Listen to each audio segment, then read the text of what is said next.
मेरे प्रिय विद्यार्थी मित्रों, मैं एसपीसी गवर्नमेंट कॉलेज बीन जिला राजसमंद से डॉक्टर अपूर्व नागर और आज मैं लोक प्रशासन पढ़ाऊँगा। आज का हमारा विषय है व्यवस्थापिका का संगठन। ये BA पार्ट 2 पेपर 1 का टॉपिक है और आज हम पढ़ेंगे कि एक सदन या दो सदन जो व्यवस्थापिकाएँ होती हैं, दो ही प्रकार हैं, उसको हम आज पढ़ेंगे।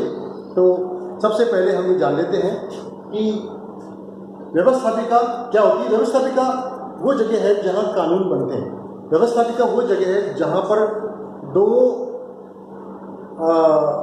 सदन या एक सदन कानून बनाने की कोशिश करता है और वो कानून वहाँ से फिर जब पास होता है तब वो विधेयक जब पास होता है तो कानून बन जाता है।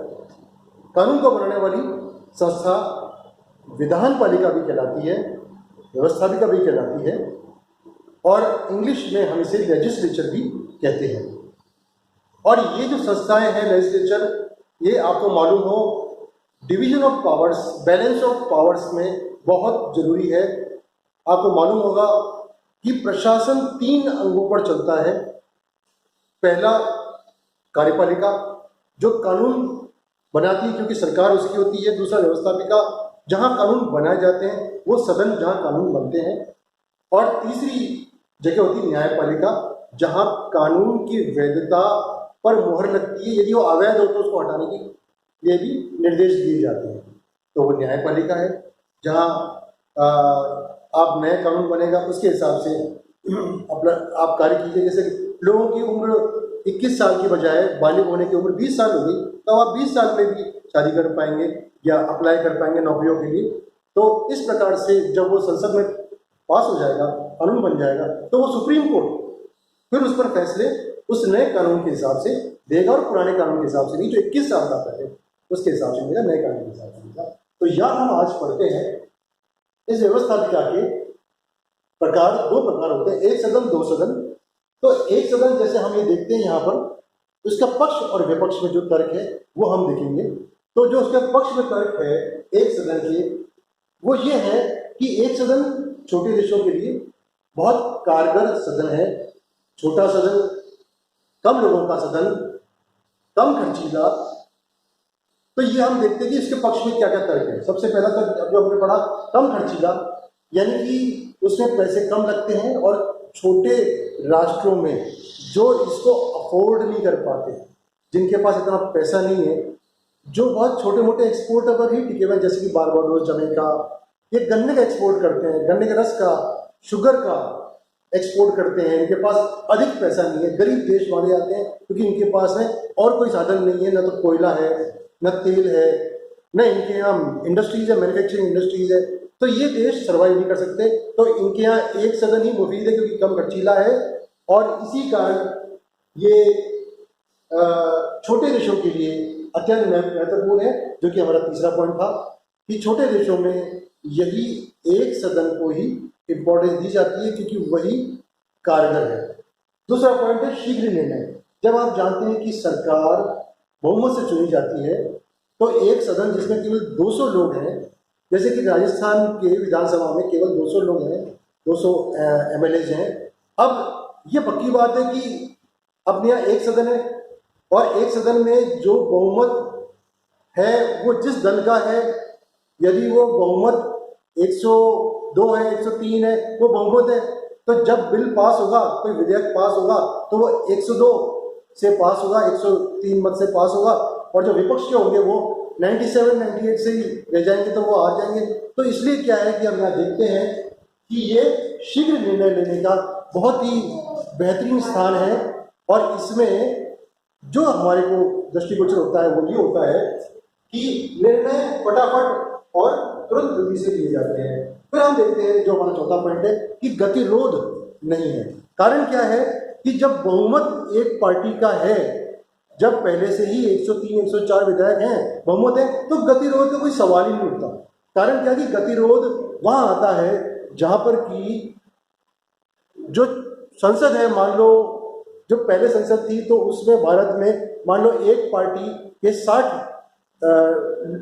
सांसद हैं और उसको सपोर्ट मिल रहा है अन्य पार्टियों का और वो उसके 60 सांसद और दूसरी पार्टी का 60 और तीसरी का 40 और 45 करके वो बहुमत ले रहे हैं, तो वहाँ एक गड़बड़ रहती है कि न जाने जो पार्टी हमको सपोर्ट कर रही है कहीं उसे सपोर्ट करना बंद कर दिया तो हमारा बहुमत भी से भी पास नहीं होगा, गतिरोध आएगा और सरकार गिरने की भी पूरे पूरे चांसेस बनते हैं। फिर है हमारा 5वां पॉइंट, द्वैधता। द्वैधता यानी कि डुप्लीकेसी। जहाँ एक सदन है वहाँ डुप्लीकेसी का सवाल ही नहीं होता, क्योंकि व्यक्ति जो विधेयक जो कानून का मसौदा संसद में आ रहा है वो कभी भी पूरा ही आएगा, आधा नहीं आएगा, और वो किसी व्यक्ति के बहस करने से या सदन में धरना देने से भी वो बिल या विधेयक वापस नहीं लिया जाएगा, क्योंकि वो बहुमत से पास होगा। इसलिए वहाँ द्वैधता नहीं है, डुप्लीकेसी नहीं है। पर विपक्ष में क्या तर्क है कि जो छोटे देश हैं जिनमें एक सदन है उनमें हमेशा देखा तानाशाही की प्रवृत्ति है, निरंकुशवाद की प्रवृत्ति रहेगी। कारण क्या है कि जो उस बहुमत पार्टी का नेता या अध्यक्ष होगा, जो प्रधानमंत्री या राष्ट्रपति उसका अध्यक्ष होगा, वही व्यक्ति तानाशाह बन सकता है। तो यहाँ इस चीज की बड़ा खतरा है हमारे कि एक सदन में तानाशाही का पूरा खतरा है। दूसरा ये कि विवेकपूर्ण नहीं है, क्योंकि जब बहस सुनी नहीं जाएगी आपकी तो ये विवेकपूर्ण नहीं हो, क्योंकि दो सदन में हमेशा क्या है, कोई विधेयक पहले सदन में पास होता है फिर दूसरे सदन में पास होता है, और कई बार तो 2/3 दोनों सदनों की मंजूरी होती है। तो हर बात पे विवेकपूर्ण यानी कि लंबी प्रोसेस है किसी विधेयक के पास होने की, तो विवेकपूर्णता नहीं है यहाँ पर। कारण क्या है कि एक तानाशाह मिलकर ही सब कुछ करेगा। कार्यभार अत्यंत बढ़ जाता है कार्यभार, यानी कि बहुत ज्यादा कार्य उस सदन के पास में, एक सदन के पास आ जाता है, क्योंकि उस सदन को हर कार्य खुद ही करना है, दूसरे सदन के भरोसे नहीं चल सकता वो। फिर संघात्मक या शासन है, वहां एक सदन में प्रॉब्लम आती है। संघात्मक यानी कि जहां बड़ा देश, तो उस बड़े देश के अंदर ये प्रॉब्लम हमारा लाजमी है, इसलिए बड़े देशों में यह सक्सेसफुल नहीं है। छोटे देशों में जहाँ यूनिटरी शासन है, जहाँ एक सदन की संभावना है, तो वहीं पर ये सक्सेस है, बाकी नहीं है। अब हम देखते हैं दो सदन जहाँ पर है, जैसे भारत में, अमेरिका में और इंग्लैंड में भी, हालांकि छोटा देश है लेकिन दो सदन है वहाँ पर, तो वो दो सदन के पक्ष में क्या तर्क है। दो सदन की सबसे पहली चीज है विवेकपूर्णता, कि विवेकपूर्ण शासन है। दो सदन है तो दोनों सदनों में विधेयक जाएगा, उसका पास होना नहीं होना वो उन लोगों पर निर्भर करेगा। तो पहले ही जो रूलिंग पार्टी है वो निरंकुशवाद की प्रवृत्ति नहीं होगी, क्योंकि कभी सारी पार्टियों ने एकजुट होकर और मान लो उनका बहुमत ज्यादा हो गया तो वो पार्टी की सरकार गिर सकती है। तो ऐसे विवेकपूर्ण है, निरंकुश नहीं है। निरंकुश इसलिए नहीं है क्योंकि जब उसको खुद को यह मालूम है कि मेरी पार्टी यदि बहुत साधारण बहुमत लेके आई है तो कभी भी उसके पार्टी के लोग भी वो छोड़ के जा सकते हैं। कम कार्यभार यानी कि जो कार्य है, जो दिया जाता है कार्य एक सदन का, तो एक सदन में बहुत ज़्यादा कार्य करना पड़ता है, क्योंकि उन्हीं लोगों में कोई विवेकपूर्णता के हिसाब से ही कार्यभार वहाँ पर परेशानी कारक हो जाता है। जहाँ पर एक सदन होता है वहीं दो सदन में पता नहीं हम लोगों ने कितने लोगों को एक कमेटी में दिया हुआ है, हर चीज़ के बारे में कोई ना कोई विपक्ष के भी लोग होते हैं उस कमेटी में, तो हर कमेटी में हर एक तरह के मेंबर को लेके, क्योंकि मैंने क्या बताया यहाँ तानाशाही नहीं है, तो दो सदन में हमेशा कमेटियाँ बनती हैं, तो विपक्ष के लोग भी होते हैं और वो भी अपना मत रखते हैं। इस प्रकार बहुत ही आसान तरीके से कार्यभार डिवाइड हो जाता है, तो कम कार्यभार है। फिर चौथा पॉइंट, विशिष्ट वर्ग, हित समूह, प्रेशर ग्रुप्स। ये प्रेशर ग्रुप क्या है, जैसे कि मान लो अग्रवाल समाज है, मान लो उद्योग है, कपड़ा मिल का संघ है, यूनियन है, या फिर लोहा वर्कर्स या कोल वर्कर्स एसोसिएशन है, तो ये सारे संघ मिलके और अपनी बात बनवाने के लिए केंद्र को लिखते हैं कि हमें इस कानून में ये टैक्स कम किया जाए या हमारे ये टैक्स लागू किया जाए, जिससे कि उनको सहायता और परेशानी दूर हो। तो विशिष्ट वर्गों का भी प्रतिनिधित्व दो सदन में आमतौर पर मिलता है। फिर बड़े देशों हेतु यही कारगर है, क्योंकि जहाँ छोटा देश है मान लो वो छोटा देश इटली है, या वो छोटा देश मॉरिशस है, या डिएगो गार्सिया है, वो छोटे देश जिनकी इनकम कम है, वो छोटे देश तो चला सकते हैं एक सदन को, लेकिन बड़े देश जिनकी इनकम ज़्यादा है, जिनका वो खर्च वहन कर सकते हैं, वो इस दो सदन में सक्सेसफुल है। पर संघात्मक शासन के लिए तो व्यवस्थापिका का दो सदन सबसे ज़्यादा कारगर है। अब विपक्ष में सबसे पहला पॉइंट ये आता है कि खर्चीला, बहुत अधिक खर्चीला है।